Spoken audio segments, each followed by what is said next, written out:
اعوذ باللہ من الشیطان الرجیم بسم اللہ الرحمن الرحیم۔ تو وہ کہنے لگے کیا ہم اپنے ہی جیسے دو آدمیوں پر ایمان لے آئیں اور آدمی بھی وہ جن کی قوم ہماری بندی؟ پس انہوں نے دونوں کو جھٹلا دیا اور ہلاک ہونے والوں میں جا ملے، اور موسیٰ کو ہم نے کتاب عطا فرمائی تاکہ لوگ اس سے رہنمائی حاصل کریں، اور ابن مریم اور اس کی ماں کو ہم نے ایک نشان بنایا اور ان کو ایک سطح مرتفع پر رکھا جو اطمینان کی جگہ تھی، اور چشمے اس میں جاری تھے۔ کیسے کیسے اللہ انتظام کرتا ہے۔ یا ایھا الرسل کلوا من الطیبات واعملوا صالحا، اے پیغمبرو کھاؤ پاک چیزیں، عمل کرو صالح، کام کرو اچھے۔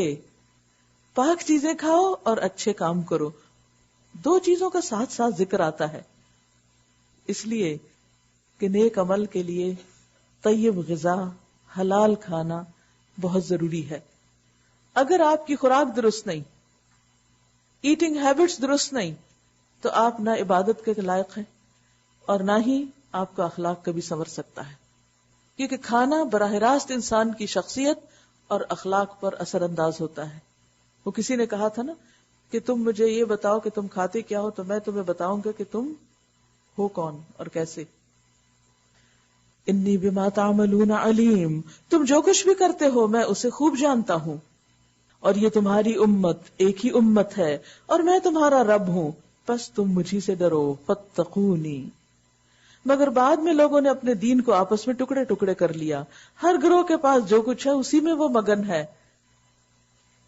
یعنی دین کو ایز اے ہول نہیں لیا بلکہ پک اینڈ چوز کیا، جو حصہ پسند تھا، کنوینئنٹ تھا، مرضی کے مطابق تھا، حالات کے مطابق تھا، اس کو لے لیا اور اسی پہ راضی ہو گئے، اسی پہ خوش ہو گئے اور اس کو اپنی مرضی سے اور بھی مولڈ کر لیا، حتیٰ کہ اس کی حیت تبدیل کر دی، اور باقی جو مشکل تھا اس کو ایک طرف رکھ دیا، یہ شاید ہمارے لیے نہیں۔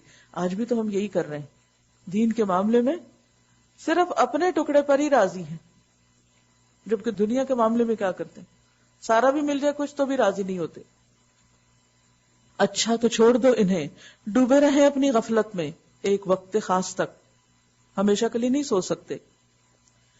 کیا یہ سمجھتے ہیں کہ ہم انہیں جو مال اور اولاد سے مدد دیے جا رہے ہیں تو گویا انہیں بھلائیاں دینے میں سرگرم ہیں؟ عام طور پر انسان کیا سمجھتا ہے کہ اگر مال زیادہ ہے یا اولاد اچھی ہے تو بس کامیابی کا معیار پورا ہو گیا۔ یہی دو چیزیں سکسیس کا بہت بڑا کرائیٹیریا ہے کہ کتنے بچے ہیں، بیٹے ہیں یا بیٹیاں ہیں، کتنے بیٹے ہیں کتنی بیٹیاں، کیا پڑھے لکھے ہیں، ان کی کیا ڈگریاں، قابلیت ہے، وہ کیا بنے، کہاں پہنچے، اس کو کامیابی کا سمبل سمجھا جاتا ہے۔ نمبر دو یہ کہ مال کتنا ہے، پراپرٹی کتنی ہے، گولڈ کتنا ہے، فلاں فلاں پراپرٹی کی جتنی بھی قسمیں مال کی، اگر یہ دو چیزیں کسی کے اندر پائی جائیں تو لوگ کہتے ہیں کہ سب سے زیادہ وہ خوش قسمت اور کامیاب ہے۔ اللہ سبحانہ وتعالیٰ فرماتے ہیں کہ جو لوگ حق کو قبول نہیں کرتے اور شر کے راستے پہ چلتے چلے جا رہے ہیں، اَيَحْسَبُونَ أَنَّمَا نُمِدُّهُمْ بِهِ مِن مَّالٍ وَبَنِينَ نُسَارِعُ لَهُمْ فِي الْخَيْرَاتِ بَل لَّا يَشْعُرُونَ، کیا یہ سمجھتے ہیں کہ ہم جو انہیں مال اور اولاد سے مدد دیے جا رہے ہیں تو گویا انہیں بھلائیاں دینے میں سرگرم ہیں؟ نہیں، اصل معاملے کا انہیں شعور نہیں، انہیں پتہ نہیں۔ یہ سب کچھ تو کیا ہے دراصل؟ امتحان، آزمائش، بھلائیوں کی طرف دوڑنے والے اور سبقت کر کے انہیں پا لینے والے تو در حقیقت وہ لوگ ہیں جو اپنے رب کے خوف سے ڈرے رہتے ہیں۔ من خشیت ربہم مشفقون، یعنی نیکیوں میں آگے وہی جا سکتا ہے جو صرف اللہ سے ڈرتا ہو اور اپنے فیصلوں میں اللہ کے ڈر کو مد نظر رکھے، کیونکہ جب کوئی اللہ سے ڈرتا ہے تو پھر کیا ہوتا ہے، وہ کسی کے ساتھ زیادتی نہیں کرتا، کسی پہ جھوٹا الزام نہیں لگاتا، کسی کو دھوکہ نہیں دیتا، کہیں خیانت نہیں کرتا، کسی کے ساتھ کیا ہوا عہد نہیں توڑتا، کیونکہ انہیں اللہ سے ڈر لگتا ہے۔ ایسے ہی لوگ پھر نیکیوں میں آگے سے آگے چلے جاتے ہیں۔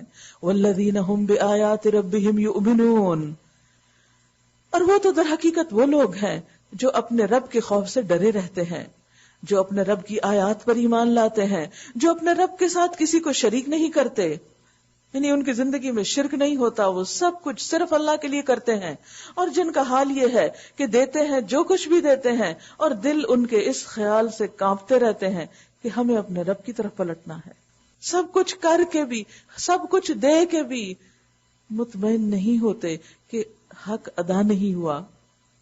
یہ وہ لوگ نہیں کہ جو دیتے نہیں اور پھر ڈرتے ہیں کہ ہائے کوتاہی ہوئی، زکات نہیں دی، صدقہ نہیں کیا.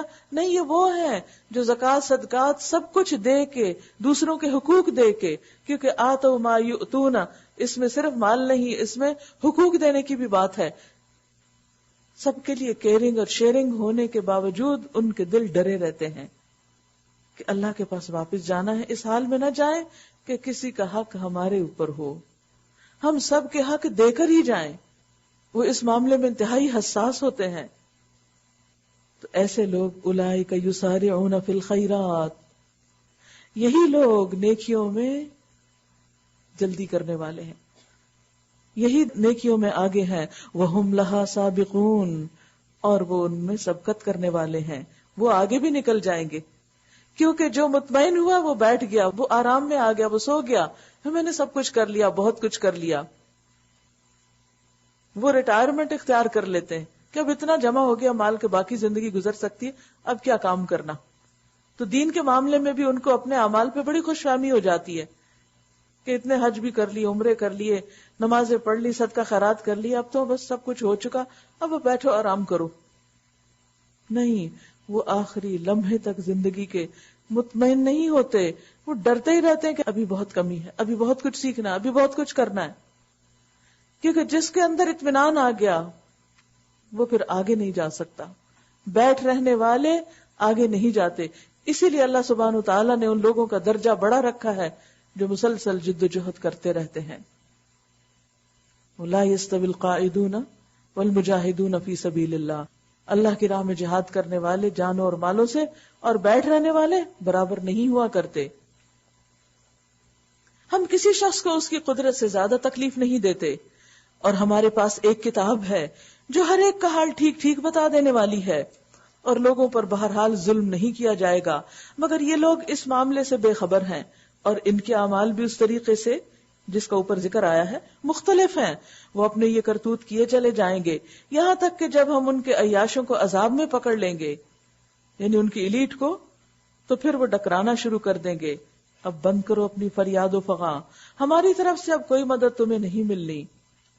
قد كانت آیاتی تتلی علیکم فکنتم علی اعقابکم تنکسون، میری آیات تم پر پڑھی جاتی تھی، تم کو سنائی جاتی تھی، تو تم آواز سنتے ہی الٹے پاؤں بھاگ نکلتے تھے کہ ہمیں کچھ سنائی نہ دے دے، کہ ہمیں کچھ کرنا پڑ جائے، یا کہیں ہمارا دل نہ بدل جائے.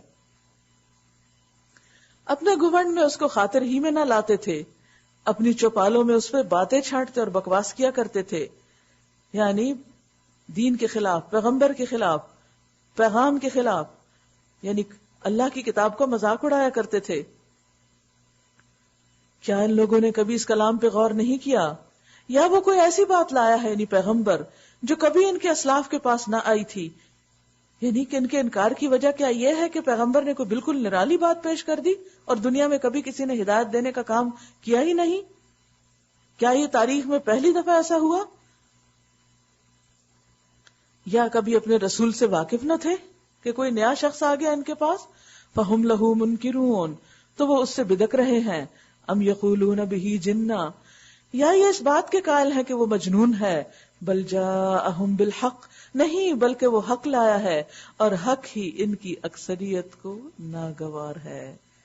یہ بھی انسانوں کی بہت بڑی ویکنس ہے کہ وہ اکثرہم للحق کارہون. حق کیا ہوتا ہے؟ حقیقت کے مطابق بات، سچی بات، اللہ کی طرف سے آئی ہوئی بات. لوگوں کو عام طور پر سچ اچھا نہیں لگتا، حقیقت پر مبنی بات اچھی نہیں لگتی.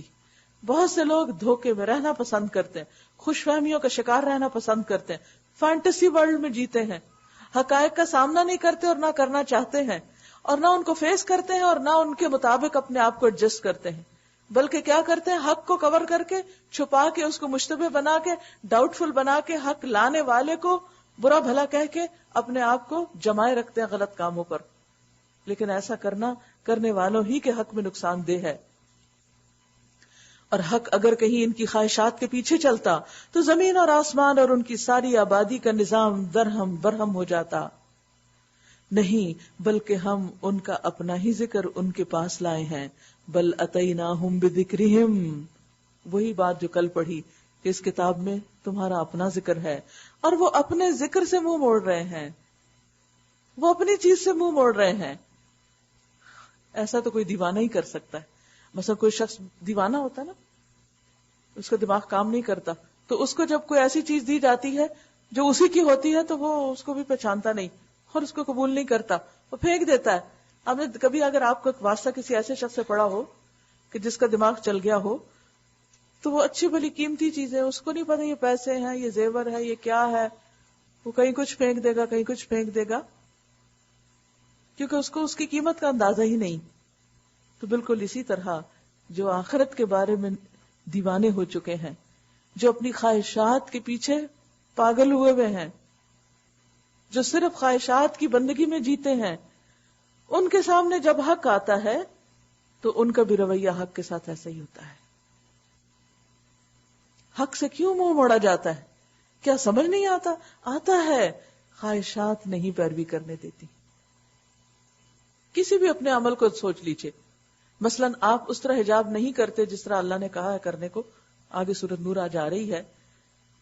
کیا چیز روکتی ہے؟ خواہشات، کہ مجھے اس خاص وضع کے اندر نظر آنا چاہیے.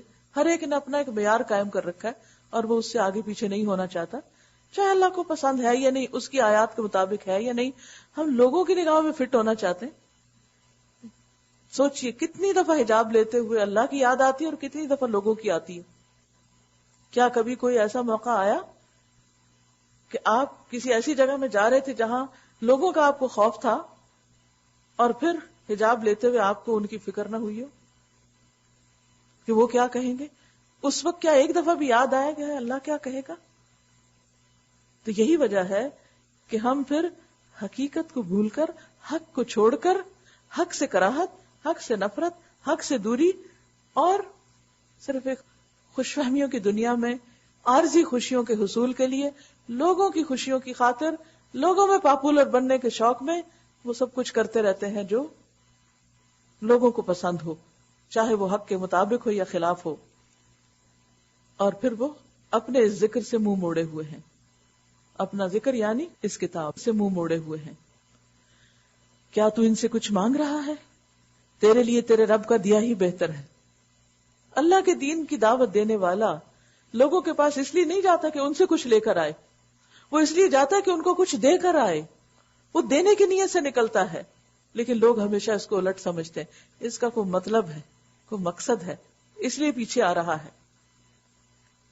تو بات یہ ہے کہ ہر وہ بندہ جو اللہ کے لیے گھر سے نکلتا ہے، اس کو اللہ ہی پر امید رکھنی چاہیے کہ میرا رب ہے نا، وہ رازق ہے، وہ ضروریات پوری کرتا ہے، اور اس کا دیا ہی سب سے بہتر ہے، وہی پوری کر سکتا ہے. کیا بندوں کا دیا بھی کبھی پورا ہوتا ہے؟ ہرگز بھی نہیں. اور وہ بہترین رازق ہے. وَهُوَ خَيْرُ الرَّازِقِينَ وَإِنَّكَ لَتَدْعُوهُمْ إِلَىٰ صِرَاطٍ مُسْتَقِيمٍ. اور آپ تو ان کو سیدھے راستے کی طرف بلا رہے ہیں، مگر جو لوگ آخرت کو نہیں مانتے وہ راہ راست سے ہٹ کے چلنا چاہتے ہیں اپنی مرضی کے ساتھ. اگر ہم ان پر رحم کریں اور وہ تکلیف جس میں آج یہ مبتلا ہے دور کر دیں تو یہ اپنی سرکشی میں بالکل ہی بہک جائیں گے. ان کا حال تو یہ ہے کہ ہم نے انہیں تکلیف میں مبتلا کیا، پھر بھی یہ اپنے رب کے آگے نہ جھکے، نہ عاجزی اختیار کرتے ہیں. کچھ لوگ ایسے ہوتے ہیں کہ جب انہیں نعمتیں ملتی ہیں تو شکرانے میں اللہ کی طرف آ جاتے ہیں. کچھ لوگ ایسے ہوتے ہیں کہ جن کو تکلیف آتی ہے تو وہ پریشانی میں اللہ کی طرف رجوع کر لیتے ہیں، اور کچھ ایسے بدبخت ہوتے ہیں کہ جو نہ نعمت میں اللہ کی طرف آتے ہیں اور نہ تکلیف میں اللہ کی طرف رجوع کرتے ہیں، اور وہ سرکشی کا شکار ہوتے ہیں اور سرکش ہوئے چلے جاتے ہیں. پھر ان کی سرکشی کو توڑنے والی حطمہ ہی ہے، وہ جہنم کا گڑھا ہی ہے. ان کا حال تو یہ ہے کہ ہم نے انہیں تکلیف میں مبتلا کیا، پھر بھی اپنے رب کے آگے نہ جھکے اور نہ عاجزی اختیار کرتے ہیں. البتہ جب نوبت یہاں تک پہنچ جائے گی کہ ہم ان پر سخت عذاب کا دروازہ کھول دیں تو یکا یک تم دیکھو گے کہ اس حالت میں یہ ہر خیر سے مایوس ہیں. بس اس وقت انہیں ہوش آتی ہے، لیکن پھر تو وقت نکل چکا ہوتا ہے جب اللہ کا عذاب آ جاتا ہے. هو الذی انشأ لکم السمع والابصار والافئدہ. وہ اللہ ہی تو ہے جس نے تمہیں سننے دیکھنے کی قوتیں دی اور سوچنے کو دل دیے، مگر تم لوگ کم ہی شکر ادا کرتے ہو۔ وہی ہے جس نے تمہیں زمین میں پھیلایا اور اسی کی طرف تم سمیٹے جاؤ گے، وہی زندگی بخشتا ہے، وہی موت دیتا ہے، گردش لیل و نہار اسی کے قبضہ قدرت میں ہے۔ کیا تمہاری سمجھ میں یہ بات نہیں آتی؟ مگر یہ لوگ وہی کچھ کہتے ہیں جو ان سے پہلے کے لوگ کہہ چکے۔ یہ کہتے ہیں کیا جب ہم مر کر مٹی ہو جائیں گے اور ہڈیوں کا پنجر بن کے رہ جائیں گے تو ہم کو پھر زندہ کر کے اٹھایا جائے گا؟ ہم نے بھی یہ وعدے بہت سنے اور ہم سے پہلے ہمارے باپ دادا بھی سنتے رہے، یہ محض افسانہ ہائے پارینہ ہے، پرانے قصے ہیں۔ ان سے کہو تم جانتے ہو کہ یہ زمین اور اس کی ساری آبادی کس کی ہے؟ یہ ضرور کہیں گے کہ اللہ کی، پھر تم ہوش میں کیوں نہیں آتے؟ ان سے پوچھو ساتوں آسمانوں اور عرش عظیم کا مالک کون ہے؟ یہ ضرور کہیں گے اللہ۔ کہو پھر تم ڈرتے کیوں نہیں ڈرتے کہ جس رب کے چھت تلے تم چل رہے ہو، وہ اگر وہ اوپر سے گرا دے تمہارے سر پہ تو تم کہاں جاؤ گے؟ اس کی نافرمانی کرتے ہوئے اس کے زمین کے اوپر چل رہے ہو۔ صبح مجھے کسی نے ایک لنک بھیجا جس میں ٹورنیڈو ایک گھر کو، صرف پورے فارم ہاؤس میں ایک گھر ہی تھا، تو اس کے اس طرح پرخچے اڑا رہا ہے، صرف اسی گھر کو اٹھا کے ایسے گھما رہا ہے جیسے کوئی بچہ کسی کھلونے کے ساتھ کھیل رہا ہو، اور کبھی اس کے دروازے اکھڑ کے جا رہے ہیں اور کبھی اس کی کوئی چیز، اور وہ پوری فضا میں اس کے پرخچے اڑ رہے ہیں۔ یہ عبرت ناک منظر۔ ایک اور سین اس میں جس میں آگ چلتی ہوئی نظر آتی ہے، یعنی آگ کے شعلے اور پھر ہوا کے ساتھ آگ آگے آگے چل رہی ہے۔ تو میں سوچتی ہوں کہ ہم کیسے بے خوف ہو سکتے ہیں کہ جس زمین پہ بیٹھے ہیں، تھوڑی دیر کے لیے تصور کریں اگر یہ پھٹے اور کھلے، کہیں بھاگ سکتے ہیں ہم؟ اس صرف اللہ کی رحمت ہے جو ہم کو جینے دے رہی ہے اس پر، ہماری نافرمانیوں کے باوجود۔ پھر بھی ہم ڈرتے نہیں اور توبہ نہیں کرتے اور سرکشی سے باز نہیں آتے اور اپنے غلطیوں پہ نظر نہیں ڈالتے، اور نہ نماز میں خشوع اور نہ نماز کے باہر کہیں عاجزی۔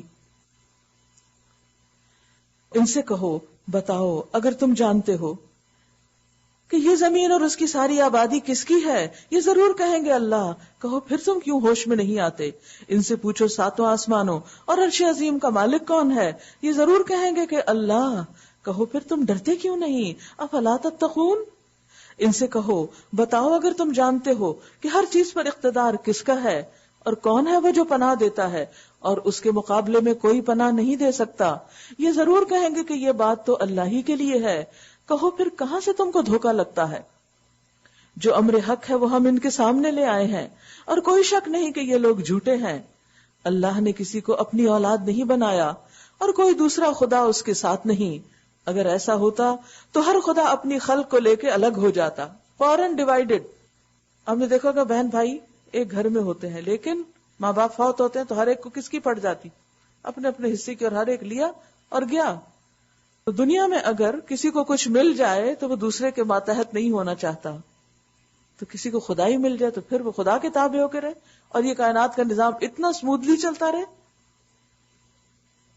جہاں بھی دو شریک ہوتے ہیں، دو لوگ ایک جیسے ہوتے ہیں، وہاں پر لازمن جھگڑا ہوتا ہے اور پھر ان کے درمیان پھوٹ پڑتی ہے، پھر وہ الگ ہوتے ہیں، پھر الگ ہو کے ایک دوسرے پہ چڑھائی کرتے ہیں، کورٹس میں جاتے ہیں، ایک دوسرے میں مقدمے کرتے ہیں، دوسرے کی غلطی کو ثابت کرنے کے لیے سرکشی کرتے ہیں۔ اگر بندوں کا یہ حال تم دیکھتے ہو تو کیا خیال ہے کہ اگر کسی کو خدائی میں حصہ مل جائے تو وہ اس حصے پر راضی ہو جائے گا؟ وہ اس سے آگے نہیں جائے گا اور وہ خود ہی دوسرے کو ختم کر کے خود خدا نہیں بننا چاہے گا؟ اور اگر خداؤں میں لڑائی ہو جائے تو باقی لوگوں کا حال کیا ہو؟ اس وقت ان ممالک میں دیکھیں جہاں لیڈرز آپس میں لڑتے رہتے ہیں، ان کے عوام بیچاروں کا حال کیا ہے؟ تو کیا انسان یہی چاہتا ہے کہ کائنات کا بھی یہی حال ہو جائے کہ ایک سے زائد خدا ہو اور پھر وہ آپس میں لڑے اور ہر چیز تباہی کی طرف چلی جائے؟ اگر ایسا ہوتا تو ہر خدا اپنی خلق کو لے کر، مخلوق کو لے کر الگ ہو جاتا، پھر وہ ایک دوسرے پہ چڑھ دوڑتے۔ اس لیے ایک سے زیادہ خدا ہے ہی نہیں۔ پاک ہے اللہ ان باتوں سے جو یہ لوگ بناتے ہیں، کھلے اور چھپے کا جاننے والا، وہ بالا تر ہے اس شرک سے جو یہ لوگ تجویز کر رہے ہیں۔ اے محمد صلی اللہ علیہ وسلم دعا کیجئے کہ پروردگار جس عذاب کی ان کو دھمکی دی جا رہی ہے وہ اگر میری موجودگی میں تو لائے تو اے میرے رب مجھے ان ظالم لوگوں میں شامل نہ کرنا۔ اور حقیقت یہ ہے کہ ہم تمہاری آنکھوں کے سامنے ہی وہ چیز لے آنے کی پوری قدرت رکھتے ہیں پوری طاقت رکھتے ہیں جس کی ہم دھمکی ان کو دے رہے ہیں. یعنی دنیا میں آپ کے ہوتے ہوئے ان کو ہم عذاب سے دوچار کر سکتے ہیں. ادفع باللتی ہی احسن، برائی کو اس طریقے سے دور کیجئے جو بہترین ہو. جو باتیں وہ تم پہ بناتے ہیں وہ ہمیں خوب معلوم ہے. یہ نبی صلی اللہ علیہ وسلم کے لیے ہے کہ لوگ آپ پہ جو باتیں بناتے ہیں اور آپ کو مورد الزام ٹھہراتے ہیں وہ ہمیں اچھی طرح پتا ہے.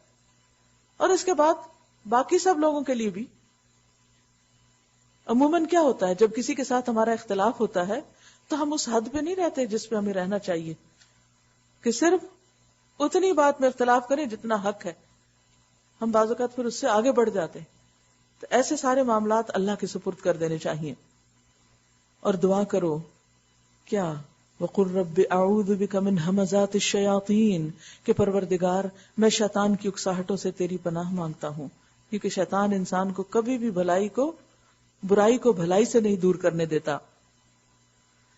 بلکہ اے میرے رب میں تو اس سے بھی پناہ مانگتا ہوں کہ وہ میرے پاس پھٹکیں. یہ لوگ اپنی کرنی سے باز نہ آئیں گے یہاں تک کہ جب ان میں سے کسی کو موت آ جائے گی تو یہ کہنا شروع کر دے گا رب ارجعون، میرے رب مجھے اسی دنیا میں واپس بھیج دے جسے میں چھوڑ آیا ہوں. امید ہے اب میں نیک عمل کروں گا. کلا ہرگز نہیں، یہ تو بس ایک بات ہے جو وہ کہہ رہا ہے. اتنی لمبی عمر، 40 سال، 50 سال، 60 سال، جس کے بعد کوئی عذر رہ ہی نہیں جاتا کہ انسان ریپینٹ نہ کرے، پھر بھی نہیں وہ پلٹا، پھر بھی ہدایت نہیں پائی. تو اب موت کے وقت ہدایت یاد آئی. اس وقت تو اب واپسی کا کوئی راستہ دوبارہ نہیں ملے گا. دنیا میں واپس اب نہیں جا سکتے. اب تو آگے کا منظر ہے کیا، وَمِن وَرَائِهِمْ بَرْزَخٌ، آگے اب برزخ ہے، برزخ کی زندگی ہے. إِلَى يَوْمِ يُبْعَثُونَ، اس دن تک جب وہ سب اٹھائے جائیں گے، یعنی جب تک باقی سب لوگ بھی مر کر پھر دوبارہ زندہ کیے جائیں گے. اب تو وہ زندگی ملے گی. انسان کیا چاہتا ہے مرنے کے بعد کہ پچھلی زندگی میں واپس بھیجا جائے. اللہ تعالیٰ اس کو بتاتے ہیں کہ نہیں اب اگلی زندگی ہے. اگر آپ غور کریں تو دنیا سے جب کوئی مرتا ہے تو برزخ میں پیدا ہو جاتا ہے، اور جب برزخ کا موقع ختم ہوگا تو آخرت میں پیدا ہو جائے گا. یعنی ہر ڈیتھ ایک برتھ بھی ہے.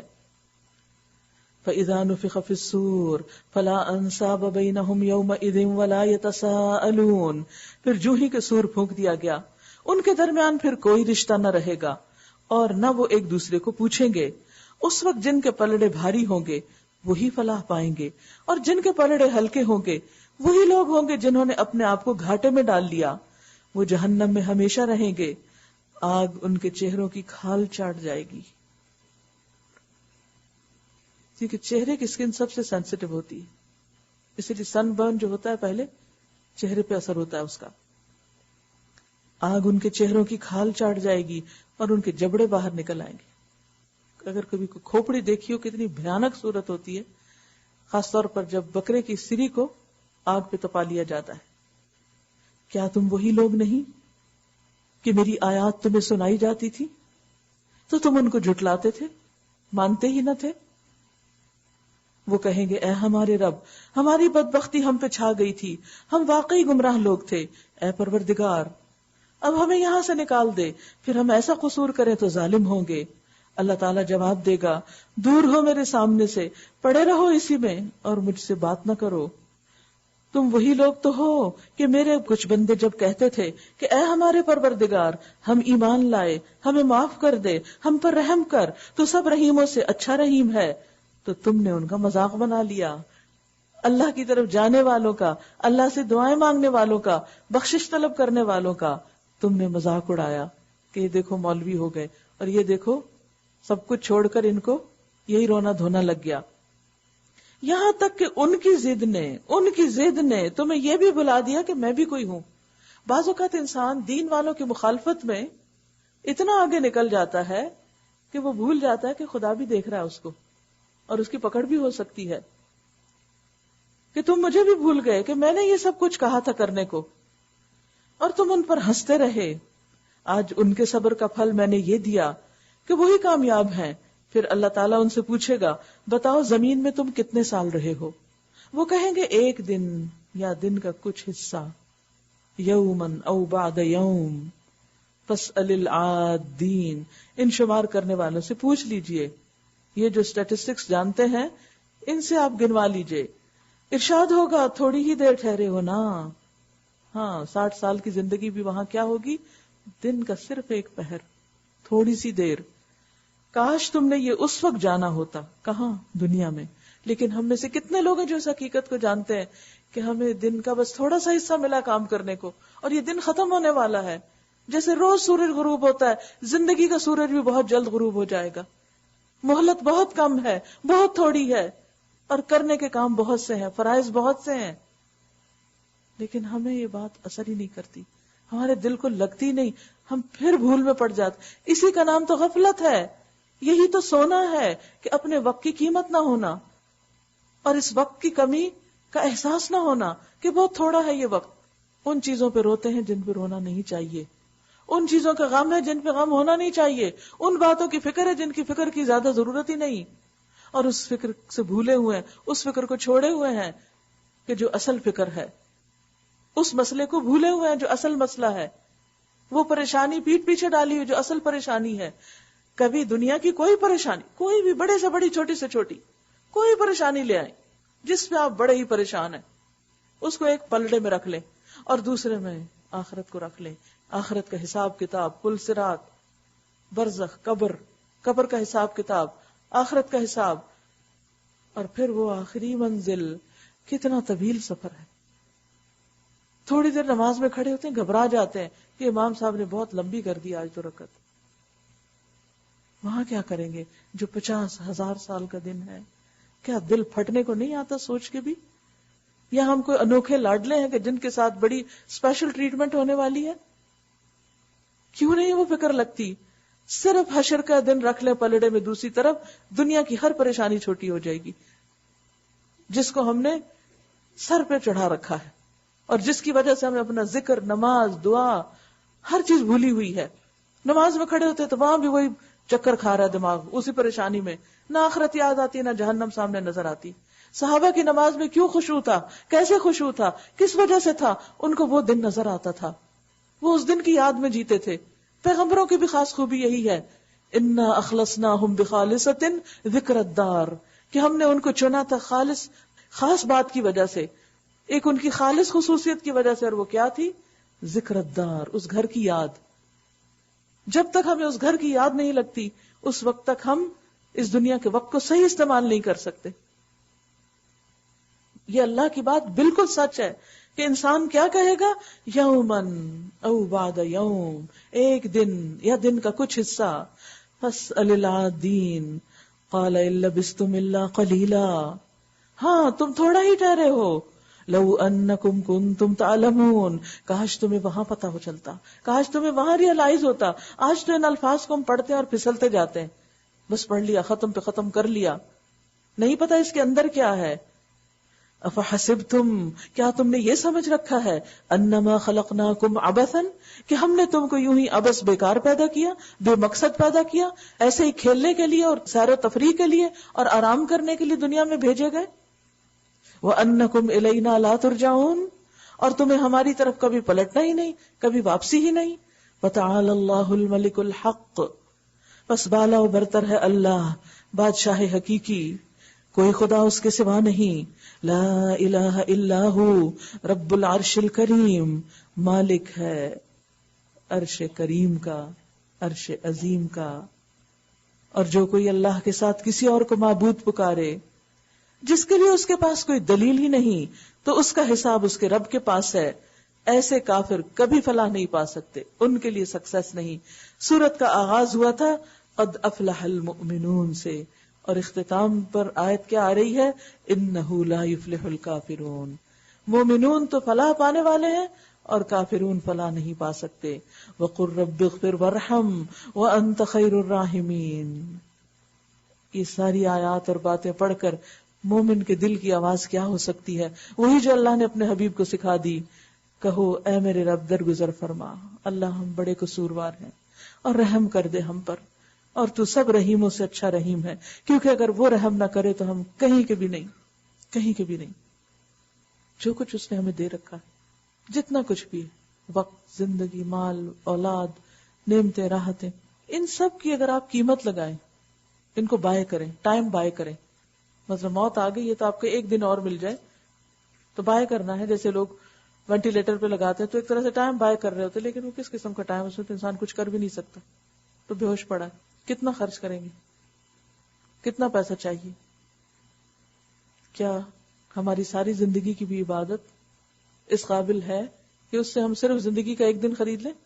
نہیں. ہم کچھ بھی کر لیں، حق ادا ہو ہی نہیں سکتا. یہ صرف اس کی رحمت ہے جو پار لگاتی ہے. اس لیے ایسے کام کریں جس سے اس کی رحمت جوش میں آ جائے اور وہ ہم کو معاف کر دے. اور وہ وہی کام ہو سکتے ہیں جو چھپ کے صرف اس کی رضا کے لیے کیے جائیں. چھوٹی چھوٹی نیکیوں کو حقیر نہ سمجھا جائے. اللہ کے ساتھ اخلاص اور بندوں کے ساتھ اخلاص، اور جو وہ کہتا ہے وہ کر لیا جائے. اعوذ باللہ من الشیطان الرجیم. سورۃ النور. بسم اللہ الرحمن الرحیم. سورۃ انزلناها وفرضناها وَأَنزَلْنَا فِيهَا آيَاتٍ بَيِّنَاتٍ لَعَلَّكُمْ تَذَكَّرُونَ. یہ ایک سورت ہے جس کو ہم نے نازل کیا ہے. ویسے تو سارا قرآن ہی اللہ نے نازل کیا ہے، لیکن خاص طور پر اس سورت کے شروع میں یاد دہانی کرائی جا رہی ہے کہ لوگوں اسے بندوں کی بات سمجھ کر نظر انداز نہ کرنا. یہ بات میں نے اتاری ہے، میں نے بھیجی ہے، میں نے نازل کی ہے، اور اسے ہم نے فرض کیا ہے. یعنی جو احکامات اس میں ہیں وہ فرض کے درجے میں ہیں، ان پر عمل کرنا ہوگا. اور اس میں ہم نے صاف صاف ہدایات نازل کی ہیں، صاف صاف باتیں تم کو بتا دی ہیں، ڈوز اینڈ ڈونٹس. شاید کہ تم نصیحت پکڑو.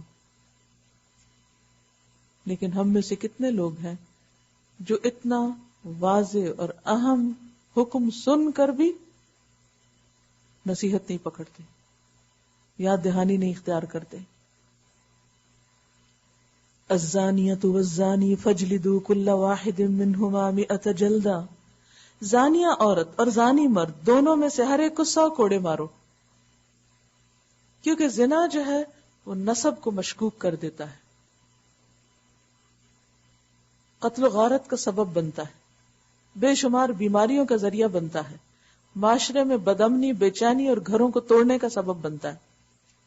اس لیے مسلمان مردوں اور عورتوں کو محفوظ، پاکیزہ، پاک دامن زندگی بسر کرنے کا سبق دیا جا رہا ہے. اور اگر کوئی اس کی خلاف ورزی کرے تو اس پر سزا یعنی حد جاری کی گئی، حد بتائی گئی اور گنتی خود کر کے بتا دی کہ کتنے کوڑے مارے جائیں گے، کتنی سزا دی جائے گی، تاکہ سزا یافتہ شخص آئندہ اس جرم سے باز آ جائے اور رک جائے. کیونکہ یہ وہ فعل نہیں جس کو اگنور کر دیا جائے. اور ان پر ترس کھانے کا جذبہ اللہ کے دین کے معاملے میں تم کو دامن گیر نہ ہو، اگر تم اللہ تعالی اور روز آخر پر ایمان رکھتے ہو. یعنی تمہارا اگر ایمان ہے تو پھر تم اس حکم کو معمولی نہیں سمجھو گے. اور ان کو سزا دیتے وقت اہل ایمان کا ایک گروہ موجود رہے، یعنی لوگوں کے سامنے سزا دی جائے تاکہ وہ بھی عبرت پکڑیں اور یہ بھی آئندہ کے لیے یہ بھی اس گناہ سے باز آئیں. زانی نکاح نہ کرے مگر زانیہ کے ساتھ یا مشرکہ کے ساتھ. شرک کرنے والا بھی اپنے رب کے ساتھ بے وفائی کرتا ہے، تو زنا کرنے والا مرد یا عورت وہ بھی اپنے پارٹنر کے ساتھ بے وفائی کرتا ہے. تو ایسے لوگوں کو پھر چونکہ یہ ایک ذوق اور ایک مزاج کے ہیں، ان کا نکاح بھی انہی جیسوں کے ساتھ ہونا چاہیے. اور زانیہ کے ساتھ نکاح نہ کرے مگر زانی یا مشرک. اور یہ حرام کر دیا گیا ہے اہل ایمان پر، یعنی اگر پتہ چل جائے شادی سے پہلے تو ایسے لوگوں سے نکاح نہیں کرنا چاہیے.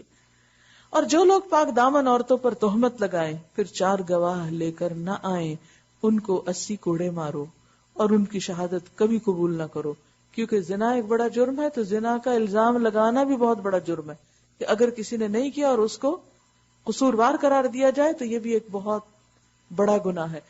اس لیے اس کی بھی سزا بتا دی گئی کہ صرف منہ سے چند غلط لفظ بولنے والے کو 80 کوڑے لگاؤ تاکہ لوگ باز آئیں اور معاشرے میں بدامنی نہ پھیلے. اور وہ خود ہی فاسق ہیں، سوائے ان لوگوں کے جو اس حرکت کے بعد تائب ہو جائیں اور اصلاح کر لیں، اللہ ضرور ان کے حق میں غفور الرحیم ہے۔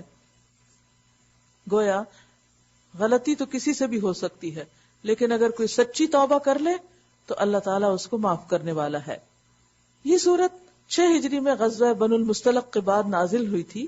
سبب کچھ یہ بنا تھا کہ نبی صلی اللہ علیہ وسلم ایک غزوے سے واپس تشریف لا رہے تھے کہ راستے میں حضرت عائشہ کا ہار کھو گیا،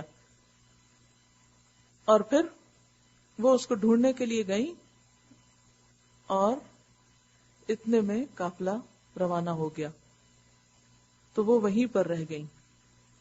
ایک صحابی جن کو اس کام کے لیے متعین کیا گیا تھا کہ وہ قافلے کے جانے کے بعد گری پڑی چیزوں کو پیچھے سے اٹھائیں یا بعد میں پک کر لیں، انہوں نے دیکھا کہ حضرت عائشہ وہاں پر موجود ہیں۔ تو حضرت عائشہ کہتی کہ پردے کے احکام نازل ہونے سے پہلے وہ مجھے دیکھ چکے تھے، پہچان گئے، تو انہوں نے انا للہ پڑھا اور اپنا اونٹ آگے لا کے رکھ دیا، میں اس پہ سوار ہوئی اور راستے بھر میں کوئی بات کیے بغیر خاموشی سے وہ مجھے مدینہ میں لے آئے۔ جب وہ مدینہ داخل ہو رہے تھے تو عبداللہ بن ابی اور اس کے ساتھیوں نے کچھ دیکھ لیا کہ نبی صلی اللہ علیہ وسلم کی زوجہ محترمہ ایک اور مرد کے ساتھ چلی آ رہی ہیں۔ بس اتنی سی بات تھی کہ انہوں نے طوفان اٹھا لیا کہ نعوذ باللہ ان دونوں کے ناجائز تعلقات ہوئے ہیں اور یہ پیغمبر کی بیوی، اور اس طرح ان کو ایک موقع مل گیا کہ نبی صلی اللہ علیہ وسلم کو پریشان کریں، آپ کو اور آپ کے دین کو بدنام کریں۔ اس پر اللہ سبحانہ وتعالی نے حضرت عائشہ صدیقہ کی صفائی میں آئندہ کی 10 آیات اتاری۔ حضرت عائشہ کہتی ہیں کہ میں سوچ بھی نہیں سکتی تھی کہ اللہ تعالیٰ میری صفائی میں اور میرے ڈیفنس میں ایسی آیات اتارے گا جو قیامت تک پڑھی جائیں گی۔ تو بہرحال بات یہ ہے کہ واقعہ کافی تفصیلی ہے اور اس کو آپ خود بھی پڑھ سکتے ہیں، تاریخ کی کتابوں میں غزوہ بنو مستلق پڑھیے تو پوری کہانی آپ کو مل جائے گی کہ ہوا کیا تھا، ڈیٹیلز کا، چونکہ دورہ قرآن میں وقت نہیں ہوتا تو اس لیے ممکن نہیں۔ تو بات یہ ہے کہ جب ایک انسان صبر کرتا ہے، کیونکہ اس سارے وقت میں جب حضرت عائشہ پہ الزام لگا تھا وہ ایک طرح سے تنہا رہ گئی تھی، دن رات روتی رہتی تھی، والدین بھی خاموش تھے، حضور صلی اللہ علیہ وسلم بھی خاموش تھے، مدینہ بھر کے مسلمان پریشان تھے اور کچھ کہہ نہیں سکتے تھے کیونکہ کچھ سمجھ ہی نہیں آ رہی تھی، پروپیگنڈا اتنا شدید تھا اور منافقین نے خوب موقع پایا کہ اچھی طرح مدینہ میں جو اسلام کی بنیادیں پختہ ہو رہی تھی ان کو ہلا دیا جائے اور مسلمانوں کی ساری کریڈیبلٹی ختم کر دی جائے، لیکن اللہ سبحانہ وتعالیٰ نے بر وقت یہ آیات نازل فرما کے حضرت عائشہ کی تصدیق کر دی اور یہیں سے ان کا نام عائشہ صدیقہ پڑ گیا۔ والذین یرمون ازواجہم ولم یکن لہم شہداء الا انفسہم، اور جو لوگ اپنی بیویوں پر الزام لگائیں، یعنی کسی اور عورت پر الزام لگانا بھی برا ہے لیکن خود اپنی بیوی پر الزام لگانا اور ان کے پاس خود اپنے سوا کوئی دوسرا گواہ نہ ہو، تو ان میں سے ایک شخص کی شہادت یہ ہے کہ وہ 4 مرتبہ اللہ کی قسم کھا کر گواہی دے کہ وہ اپنے الزام میں سچا ہے، اور 5ویں بار کہے کہ اس پر اللہ کی لعنت ہو اگر وہ اپنے الزام میں جھوٹا ہو۔ اور عورت سے سزا اس طرح ٹل سکتی ہے کہ 4 مرتبہ اللہ کی قسم کھا کر شہادت دے کہ یہ شخص اپنے الزام میں جھوٹا ہے، اور 5ویں مرتبہ کہے کہ اس بندی پر اللہ کا غضب ٹوٹے اگر وہ اپنے الزام میں سچا ہو۔ تم لوگوں پر اللہ کا فضل اور اس کا رحم نہ ہوتا اور یہ بات نہ ہوتی کہ اللہ بڑا التفات فرمانے والا اور حکیم ہے تو بیویوں پر الزام کا معاملہ تمہیں بڑی پیچیدگی میں ڈال دیتا۔ تو اس لیے اللہ سبحانہ وتعالیٰ نے تمہیں اس مشکل سے نکال کر یہ قانون دے دیا، اور اس قانون کو کہتے ہیں قانون لعان، کہ اگر کوئی شوہر اپنی بیوی پر الزام رکھتا ہے تو وہ گھر پہ نہیں رہ جائے گا، وہ اس کو جانا ہوگا کورٹ، اور کورٹ جا کر وہ قسم کھا کے کہے گا کہ میں سچا ہوں اور یہ جھوٹی ہے اور مجھ پہ لعنت اگر میں جھوٹ بولوں۔ اور اسی طرح عورت پھر اپنے سے الزام ہٹا سکتی ہے کہہ کر کہ مرد جھوٹا ہے اور میں سچی ہوں، اور پھر اللہ کی قسمیں کھا کے اپنے آپ کو بری ذمہ کرے گی۔ لیکن یہ نہیں کہا گیا کہ انسان ایسے الزام لگاتا بھی رہے اور گھر کی زندگی کو جہنم بناتا رہے، ان چیزوں سے منع کیا گیا۔ تو جو لوگ یہ بہتان گھڑ لائے ہیں وہ تمہارے ہی اندر کا ایک ٹولہ ہیں۔ تو بعض اوقات اندر کے لوگ جو اپنے بنے ہوئے ہوتے ہیں وہ زیادہ نقصان دیتے ہیں بنسبت باہر کے لوگوں کے، اور یہاں بھی جو الزام لگانے والے تھے وہ بظاہر مسلمان بنے ہوئے تھے، اس واقعے کو اپنے حق میں شر نہ سمجھو. اتنی بڑی آزمائش کوئی بات نہیں. بل ہوا خیر لکم، یہ بھی تمہارے حق میں خیر ہے. اس میں بھی سیکھنے کے بہت سے پہلو ہیں. اس تجربے سے گزر کر، اس آزمائش کی بھٹی سے گزر کر جو کچھ تم سیکھو گے اور اللہ کے قوانین کو لوگے، حالانکہ وہ بظاہر سخت نظر آتے ہیں، وہ اس کے بغیر ہو نہیں سکتا تھا. تو اس سے یہ بھی پتہ چلتا ہے کہ قرآن مجید بس ایسے نہیں اتار کے رکھ دیا گیا، سچویشن کے مطابق نازل ہوا ہے. بلکہ یہ بھی تمہارے لیے خیر ہی ہے. جس نے اس میں جتنا حصہ لیا اس نے اتنا ہی گناہ سمیٹا. یعنی اگر کسی نے ایک لفظ بولا تو ایک لفظ لکھا گیا، زیادہ بات کی اس میں زیادہ لکھی گئی، زیادہ دلچسپی لی زیادہ مجرم قرار پائے. اور جس شخص نے اس کی ذمہ داری کا بڑا حصہ اپنے سر لیا، یعنی عبداللہ بن ابی، اس کے لیے تو عذاب عظیم ہے. جب تم لوگوں نے اس کو سنا تھا اسی وقت کیوں نہ مومن مردوں اور مومن عورتوں نے اپنے آپ سے نیک گمان کیا. یعنی مومن وہی ہوتا ہے جو دوسرے کے لیے وہی پسند کرے جو اپنے لیے کرتا ہے. کہ اپنے آپ کو وہاں رکھ کے دیکھتے کہ تم اپنے لیے کیا چاہتے، کہ تمہارے بارے میں اگر ایسا کوئی جھوٹا الزام لگے تو لوگوں کو کیا سوچنا چاہیے. بس یہی سوچ کر تم دوسرے کے بارے میں اچھا گمان رکھو. اور اس میں ایک بہت بڑا سبق ہے. اصل بات یہ ہے کہ ساری خرابیاں ہی بدگمانی سے شروع ہوتی ہیں، برے گمان سے شروع ہوتی ہیں. جب کسی کے بارے میں ہمارا گمان اچھا نہیں ہوتا اس کی ہر بات بری لگتی ہے، کیونکہ ہمارے اندر ایک کانٹا پھنسا ہوا ہوتا ہے نا، تو وہ اس سے ہمیں چین نہیں آتا. اور جب کسی پر اعتماد ہوتا ہے تو اس کی غلطیاں بھی ہم معاف کرتے چلے جاتے ہیں. تو یہاں پر فرمایا کہ مومن مردوں اور عورتوں نے اپنے آپ سے نیک گمان کیوں نہ کیا. اپنے آپ سے یعنی حضرت عائشہ ان کی اپنی ہی تو تھیں، صفوان اپنے ہی تو تھے، ان کے بارے میں بدگمانی گویا اپنے خلاف بدگمانی ہے. اور کیوں نہ کہہ دیا کہ یہ صریح بہتان ہے. اس سے یہ بھی پتا چلتا ہے کہ اگر انسان کسی کے بارے میں کوئی بری بات سنے تو اس کو وہاں تردید کرنی چاہیے کہ یہ بات غلط ہے، ایسے نہیں ہوئی، تاکہ دوسروں کی غلط فہمی دور ہو. یعنی جیسے مومن کی غیبت منع ہے ایسے ہی اس کا دفاع بھی ضروری ہے. جھوٹا الزام لگانا جہاں بہت بڑا گناہ ہے، اگر اس پہ لگایا جا رہا ہو تو اس کا دفاع نہ کرنا بھی جرم ہے. اگر آپ کے پاس حقیقی معلومات ہو یا اگر آپ کسی کو جانتے ہو تو پھر آپ کا فرض بنتا ہے کہ آپ بتائیں کہ نہیں، آپ دوسرے کے بارے میں یہ بات غلط کہہ رہے ہیں. وہ لوگ اپنے اس الزام کی ثبوت میں 4 گواہ کیوں نہ لائے. اب کہ وہ گواہ نہیں لائے ہیں، اللہ کے نزدیک وہی جھوٹے ہیں. اگر تم لوگوں پر دنیا اور آخرت میں اللہ کا فضل اور رحم و کرم نہ ہوتا تو جن باتوں میں تم پڑ گئے تھے ان کی پاداش میں تمہیں بڑا عذاب آ لیتا. ذرا غور تو کرو، اس وقت تم کیسی سخت غلطی کر رہے تھے جبکہ تمہاری ایک زبان سے دوسری زبان اس جھوٹ کو لیے چلے جا رہی تھی، اور تم اپنے منہ سے وہ کچھ کہے جا رہے تھے جس کے متعلق تمہیں کوئی علم نہ تھا. تم اسے ایک معمولی بات سمجھ رہے تھے.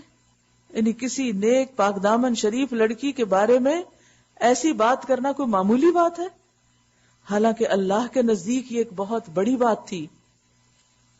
کیوں نہ اسے سنتے ہی تم نے کہہ دیا کہ ہمیں ایسی بات زبان سے نکالنا زیب نہیں دیتا. سبحان اللہ، یہ تو ایک بہتان عظیم ہے. یعنی تمہیں اس کے لیے گواہ اور بڑی تحقیق کی ضرورت نہیں تھی، سنتے ہی کہہ دیتے کہ یہ ہو ہی نہیں سکتا. کچھ لوگوں کے کردار اور اخلاق اتنے پاکیزہ ہوتے ہیں کہ آپ ان سے تصور بھی نہیں کر سکتے. پھر جب کوئی جھوٹا الزام لگا دیتا ہے ان پہ تو آپ بھی سوچ میں پڑ جاتے ہیں، اچھا پتہ نہیں انسان ہے، کیا پتہ ایسا ہوئی ہوگی. نہیں بھائی، جن لوگوں کو آپ نے ہمیشہ دیکھا ہے اپنے آس پاس سچ بولتے، اچھے کام کرتے، ان کا دفاع لازم ہے کہ یہ نہیں ہو سکتا کہ فلاں ایسا کام کرے. سبحان اللہ، یہ تو ایک بہتان عظیم ہے. اللہ تم کو نصیحت کرتا ہے کہ آئندہ کبھی ایسی حرکت نہ کرنا. اگر تم مومن ہو، اللہ تمہیں صاف صاف ہدایات دیتا ہے، اور وہ علیم اور حکیم ہے. جو لوگ چاہتے ہیں کہ ایمان لانے والوں کے گروہ میں فحش پھیلے، بے حیائی پھیلے، وہ دنیا اور آخرت میں دردناک سزا کے مستحق ہیں. اللہ جانتا ہے اور تم نہیں جانتے. گویا ہمارا دین ہرگز اس بات کو پسند نہیں کرتا، ریکمینڈ نہیں کرتا کہ اس میں معصوم بھولی بھالی بچیوں کے بارے میں ناجائز اسکینڈلز کو رواج دیا جائے. اور ان کے خلاف باتیں کی جائیں. اگر اس کا رحم و کرم تم پر نہ ہوتا اور یہ بات نہ ہوتی کہ اللہ بڑا شفیق اور رحیم ہے، تو یہ چیز جو ابھی تمہارے اندر پھیلائی گئی تھی بدترین نتائج دکھا دیتی.